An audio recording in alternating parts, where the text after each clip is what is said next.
Hello বন্ধুরা, কেমন আছো সবাই? আশা করি সবাই খুব ভালো আছো। তো আজকে তো শিবরাত্রি, আমাদের এখানে আমরা তো সবাই পুজো করি শিবরাত্রিতে, একদম মানে প্রতি বছর একদম মিস করি না। তো যাই হোক, সকাল সকাল স্নান করে নিয়েছি আর বোনকে একটু বললাম ভিডিও ধরে দিতে, কারণ এরকম ভিডিও তো কেউ ধরে দেয় না, তোমরা এরকমভাবে দেখোও না। তো মোটামুটি দেখো আমার সব কিছু মেলে দেওয়া কমপ্লিট। এবার আর কি এসেছি উপরে ভোগ জলটা দিতে। তার মানে আজকে একটু আমাদের ঘরে যে শিব ঠাকুরটা আছে, তো সেই শিব ঠাকুর একটু পূজা দেবো। তার আগে তোমাদেরকে দেখায় আমাদের লেবু গাছে কত লেবু ধরেছে, তোমরা দেখতে পাচ্ছ কিনা জানি না। তো দাঁড়াও একটুখানি ভালোভাবে তোমাদেরকে দেখাই। এই যে দেখতে পাচ্ছ কত বড় বড় লেবু ধরেছে, মোটামুটি সারা বছর এই গাছটাতে লেবু দেয়। তো ওই যে দেখো কতগুলো ধরেছে। তো যাই হোক, একদিকে লেবু ফুরিয়ে যায়, তারপর আবার ফুলের কুড়ি ধরে। তো মোটামুটি চলো, আমার বোন বসে আছে, ওকে বললাম বোন একটু আয়। ও তো যেহেতু শিবরাত্রি করেছে সকালেই এসছে এখানে। তো এই হচ্ছে আমার ঠাকুর সিংহাসন। তো এখানে সৈকতকে আমি কিছু বাজার করে আনতে বলেছিলাম, আর এই যে কয়েকটা ফুল পেয়েছি ওই জন্য আর কি বাজার করে আনতে বলেছিলাম। তো এই বাজারের মধ্যে আছে 5-6 রকমের ফল, না 6 রকম না, 5 রকমেরই ফল, আর 5 রকমের হচ্ছে মিষ্টি, আর একটু দই, আর দুধ তো দেখতেই পাচ্ছ বোতল।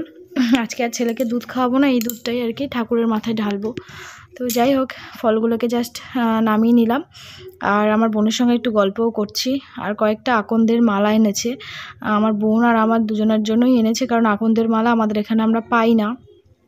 যদিও বা 2-1টা গাছ থাকে, তো সবাই আগের দিন তুলে নিয়ে নেয়। তো যাই হোক, দেখতেই পাচ্ছ ফোটানো তাও না 20 তো 8 পিস টোটাল এনেছে। তো এই দিয়ে আমাদেরকে চালাতে হবে।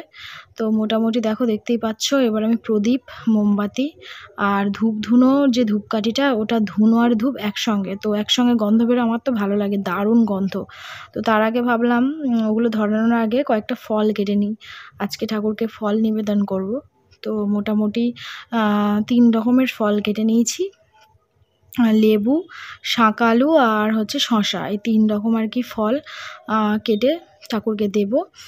আর আজকে তো রাত্রে কটার দিকে লাগছে জানি না, কটার দিকে, তবে রাত্রে লাগছে আমি জানি, চতুর্দশী। তো মোটামুটি সময় আছে হাতে অনেক। তো ওই জন্য আর কি তাড়াহুড়ো বেশি কিছু করছি না, কারণ আজকে সকাল থেকে প্রচুর কাজ করেছি। উপরের ঘর নিচের ঘর ঝুল ঝাড়া, মোছামুছি, পরিষ্কার করা, রান্নাঘর পরিষ্কার করা, টোটালি করতে গিয়ে একটু লেট হয়ে গেছে। এখন বাজে 10টা। তো এখনই আর কি ঠাকুরকে খেতে দিতে আসলাম। তো আমার সব ফলই প্রায় কাটা হয়ে গেছে, এটা কাটলেই লাস্ট আর কি, শশাটা কাটলে। তো যাই হোক, আজকে খুব ভালো লাগছে, কারণ আজকে শিবরাত্রির দিনটা খুব ভালোও যাচ্ছে, রৌদ্র উঠেছে, বেশ ভালো লাগছে।